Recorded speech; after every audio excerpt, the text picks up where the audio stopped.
This was the best effort the Union Army had. It was their most promising effort. They got to the Confederate lines. They broke through the Confederate lines. And they were perilously close to making the entire Confederate line untenable. But they didn't back up their success. And those who had come first were isolated and driven away.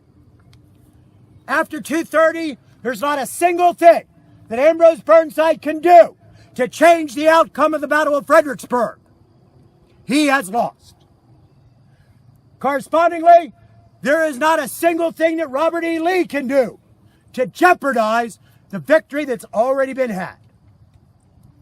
Now, most visitors to the battlefield don't come here. In fact, you guys are probably the only ones who have ever gone down there, to the best of our recollection. And yet this is the battlefield. This is the determining spot. But people go and see a stone wall, and they see Marie's Heights, because they're evocative and they're powerful. They have great and important messages, but they're symbolically important. Down here is the military event that decides who wins and who loses. Marie's Heights decides by how much. And ultimately, that question determines the significance of the overall battle. What does it mean? How does it resonate with the people?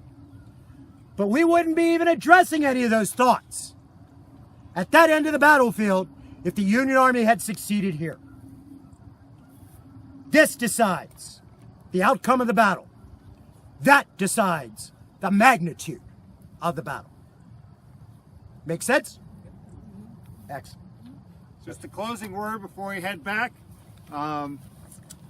This campaign was undertaken by the Union Army in an attempt to win a victory on the eve of the issuance of the Emancipation Proclamation.